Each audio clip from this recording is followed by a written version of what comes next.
그래도 내 부모인데. 이렇게 되면 그것이 무엇이냐? 자기 걸로 만들어서 그걸 이기려고 하는 힘, 이것이 고행입니다. 다른 거죠. 왜 현대인들은 고생만 생각했지. 야, 그러니까 고생하지 말고 너는 사자, 검사, 변호사, 뭔사 돼가지고 고생하지 말고 살라. 해서 그것만 추구하다 보니까 그 고생이 고행으로 자기화시키는 걸 몰라요. 그걸 가르쳤습니까 누가? 기껏해야 뭐 저 대학 가려고 그럴 때 이거 뭐야 이거 체력 단련하고 뭐 그런 거잖아요. 그게 왜 중요한데요? 인내력인데. 인내력이요. 인내에서 뭐가 나오냐? 자비가 나오는 거예요. 불교에서 다 연결돼 있어요. 그게. 그러니까 그런 것들이 하나의 인성이죠. 그런 인성의 과정들을 아이들이 겪으면서 성장해가는 거예요. 자기는 모르는데. 그렇게 해서 인재로 써먹고, 그죠? 그 다음에 내려오게 되면, 아, 이제는 다 분쇄돼가지고, 모래가 딱 돼가지고, 알갱이로 돼가지고 붕산이 되기 시작하는 거죠. 소위 이것이 뭐냐? 내려놓아라. 내려놓아. 그렇게 비유를 합니다만, 저는. 내려놓는다는 말이 뭐예요? 종교적으로 해석을 하지 말고, 뜻으로 해석을 해봅시다. 내려놓는다. 왜 내려놔야 돼요? 대표님, 왜 내려놔야 됩니까? 뭐 다 이루었으니까. 굉장히 형이상하죠. 내가 이걸 계속 들고 있어. 한 시간 지났어. 무거우니까. 아, 무거우니까 내려놓는 거 아니에요. 쉽게 생각하자니까. 내려놓는다는 말이 뭐냐? 어렵게 생각하지 마요. 나를 생각해. 내가 왜 무거운 걸 계속 들고 있냐는 거예요. 너의 무거운 짐을 없애라 이거예요. 너는 지금 그럴 필요 없어. 네가 나이 60이 돼가지고 그 무거운 짐을 지고 계속 앞으로 대표이사가 되겠다고 해본들 의미가 없다 그런 얘기예요. 대표이사는 딴 사람한테 이미 하늘에서 명했다 이런 얘기죠. 그죠? 그러니까 너는 쓸데없이 무거운 짐을 갖고 있지 말라는 거예요. 그건 좀 지혜로워져라 이거예요. 그냥 그거 가지고 그 옛날에 그 뭡니까 구들장 밑에다가 항아리에다가 돈 싸놓고 딱 장판 덮어놓고 돈 없는 거 잘아먹고 있다가 나중에 죽어보니까 자식들이 가가지고 아 우리 아버지 날마다 그거 나무에다가 저기 팔아가지고 돈 재놓던데 어디 간 거야 하고 전부 뒤져보니까 거기 있는 거예요. 그게 무슨 의미가 있냐는 거예요. 무슨 의미가 있냐는 거예요. 그러니까 내려놓는다는 건 뭐냐? 돈의 비유를 했지만 내가 때가 된 거예요. 네가 갈 길이 달라졌다. 내려놔라 하는 얘기는 우리 동창회 단톡에 들어가면 이제는 다 내려놔야 된다. 인생 별거 아니다. 건강해라. 힐링해라. 즐겨라. 자식 필요 없다. 요 따위 소리죠.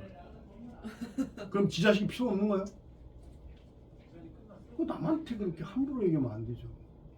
그러니까 자기가 고행을 해본 사람은 그런 얘기 안 해요. 그게 고행이에요. 가는 거. 이해 가셨습니까? 그래서 그런 역경을 통해서 나중에는 바다에 이르면 그 모래 자갈이라는 개념이 없잖아요. 바다에 가면 모래 개념도 없어요. 그래서 땅 밑으로 들어가고 물이 딱 위로 올라와요. 그죠? 그래가지고 소금물이 쫙 들락날락 하는 거예요. 소금물이. 그리고 얘는 자기 흔적이 없어져요. 흔적이 있을 필요가 자기라는 아라는 게 있을 필요가 없잖아요. 아라는 게 있을 필요가 있습니까?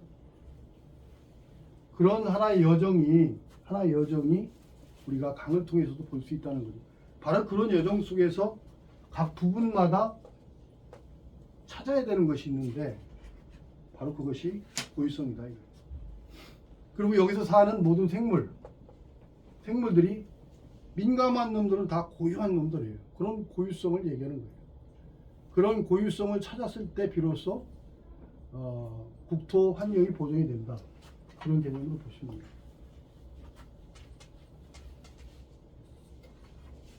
이제 늦게 오셨기 때문에 지금 몇 시까지 해야 됩니까 지금? 아 이렇게 하고 싶은 대로 하시죠. 아 왜냐면 이제 처음이 있고 끝이 있으니까. 그러니까 지금 제가 대표님하고 얘기한 것은 이거를 저는 강의하러 온 사람은 아니에요. 전문가로서 제가 평생에 살았던 거를 전수해 드리러 온 거지. 그러니까 왜 환경을 살려야 된다는 것이 왜 살려야 되는지를 알아야 되는데 무슨 유행처럼 생태보건한다 그러니까 유행처럼 싹 했다가 공무원들이 재해가 문제가 되니까 야 생태보건 갖고 안 돼 재해해야 돼 그러니까 다시 콘크리트로 제방을 쌓아야 돼요. 그런 식이에요. 우리나라가 매사가 그런 식이거든요. 그러니까 저건 안 된다. 그럼 근본이 뭐냐를 알면 공무원들이 들어야 되는 거예요. 이건. 근본이 뭐냐를 알면 자기들이 정책을 그렇게 안 쓰죠. 근데 공무원이 지배받는 사람이 누구예요? 정치인들이죠. 장차관이 임명해서 오잖아요. 대통령이 5년마다 바뀌는데 공무원 의식이 바뀌어야 돼요? 안 바뀌어야 돼요? 지들이 뭐 힘이 있어요? 대통령이 우리나라 대통령은 5년마다 바뀌면서 먼저 정권에서 한 걸 무조건 패대기 쳐버려요. 국민이 거기서 속는 거거든요. 왜냐하면 제 잘못된 것을 드러내야 내가 살 수 있다. 국민들이 그것만 봐요. 아니 먼저 대통령 오던 사람이 그거 잘하려고 그랬겠지 못하려고 했겠어요. 그 밑에 있는 놈들이 정책을 잘못 써서 그런 거지. 그러니까 그렇게 근시한 쪽으로 보면 안 되는 거예요. 그것이 뭐가 썩었냐? 첫째 언론이 썩은 거예요. 언론이 제 역할을 못하고 있는 거죠. 이거를 들춰내줘야 돼요. 물이 쏟지 마라 절대로. 근데 자연에 가면 쏟을 수가 없어요. 그냥 그대로 나와요. 그렇기 때문에 이 고유성에 대한 부분들을 여러분들이 제가 이제 오리지널리즘이라고 해서 고유성을 표현을 했지만 사실은 여러 가지 관점에서 볼 수 있어요. 근데 저의 트렌드는 오리지널리즘입니다. 그렇게 생각을 하시고 아까 이제 그 역사 부분에 대해서 잠깐 말씀드렸고 그 다음에 영성에 대한 부분도 말씀드렸고 문화에 대한 부분 말씀드렸고 다 이제 연결이 돼 있죠, 이게. 그 다음에 이제 경관과 풍광인데 이게 무슨 말이냐면 경관은 뭐냐면 우리가 그 인공적으로 시각적으로 아름답게 보이는 그런 걸 경관이라고 그래요. 그래서 집을 멋있게 줘놓고 그것이 멀리서 봤을 때 아름답게 보인다. 이 경광이라고 그렇게 얘기하거든요. 근데 풍광은 좀 다릅니다. 그거는 역사적인 요소가 들어가야 되고 거기에 바람이 들어가야 되고 움직이는 게 들어가고 시간적인 게 들어가요. 그래서 강은 풍광입니다. 경관이 아니에요. 그런 거를 생각을 하셔야 돼요. 우리가 그 코리더라고 하는 회랑이라고 그래요. 회랑. 회랑할 때 회자 이런 회자 쓰죠. 되돌아간다 이런 회자를 쓰는데 회랑이 코리더란 말 쓰는데 아까 그 궁궐 얘기했을 때 우리 각 궁궐과 궁궐 사이에 있는 그 이렇게 비떨어지는 골목길 그것도 하나의 회랑이거든요. 그 다음에 이쪽 산과 저쪽 산이 연결되는 강으로 이렇게 연결된 길 이것도 회랑이라고 그래요. 그래서 거기다가 생물을 붙이면 코리더의 에코 코리더가 됩니다. 생태 회랑 이렇게 되는 거거든요. 그러니까 이 회랑이 살아야 되는 거예요. 쉽게 말하면 회랑이 살면 동맥이 사는 거예요. 정맥 동맥이 사는 거예요. 가장 골치 아픈 게 그거 아니겠어요? 우리 혈관 문제에서 오는 병이 제일 골치 아프죠.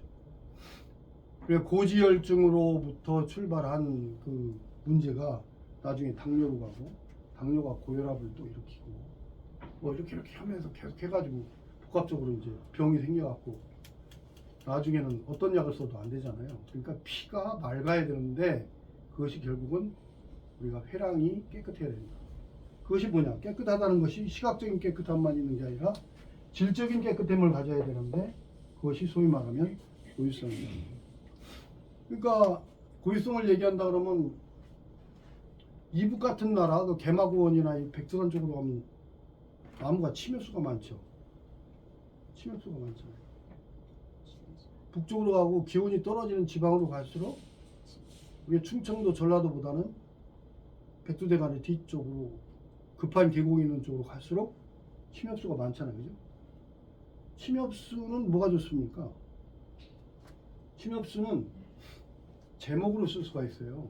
가지를 치면. 그러니까 쓸 데가 많아요. 침엽수는. 근데 성깔이 들어가요. 차가운 사람이다 그거예요. 물이 차갑듯이. 근데 그것이 중간쯤 내려오면 이제 화력수하고 침엽수하고 좀 섞이죠. 온대 쪽으로 내려오면. 그러니까 열대, 온대, 그다음에 뭐 이렇게 극으로 가는 거 비교할 수도 있고, 우리나라 이제 남한과 북한을 비교할 수도 있고, 그런 기온차를 가지고 비교를 해보는 거죠. 그러니까 쓰임새가 많은데 성깔이 더럽고, 원래 그렇잖아요. 우리 어렸을 때 보면 공부깨나 한다는 그 아가씨들 보면 아주 표독하고 그렇잖아요. 그죠? 인정머리가 없이. 남자들이지 여자들은 틱거리. 아니, 남자들은 그래도 남자들은 조금 들은 것 같아요. 여자분들이 왜냐면 그건 그 당시 그 표징되는 게 자존심이고요. 그게 자존심이라는 건데 이 자존심이 자기를 지키는 수단이었거든요. 좀 푸석푸석거려야 남자들이 접근을 잘 안 할 거 아니에요. 그러니까 그렇게 하는 거예요. 그리고 그 부모들이 그렇게 교육을 시켰잖아요. 함부로 그 어디 가서 너를 보이지 마라 그런 거잖아요. 그 당시에 그랬거든요. 지금은 뭐 평등의 시대니까 그런 것이 필요가 없지만. 그래서 그 자존심이라는 것도 자긍심이 있어요. 그 다음에 자존심이. 이런 것들도 우리가 생각을 해봐야 되는 게 자긍심은 자존심이 높다 그래서 자긍심이 있는 게 아니잖아요. 자긍심은 긍지를 얘기하는 건데 긍지는 실제로 자기가 누가 봐도 또 자기가 생각해도 내가 스스로 이 정도 경지에 있다라고 생각하는 것이 자긍심이에요. 인정이 되는 거죠. 실제 확인을 해봐도 그렇고. 근데 자존심은 그렇잖아요. 자존심은 상대적이에요. 자긍심은 상대적인 게 아니라 절대적이에요. 자존심은 뭐냐? 너보단 내가 이거죠. 항상 우위에 있으려고 그래요. 그러니까 자기가 튀겨지는 거잖아요. 상대편보다 자기가 튀겨지는 거예요.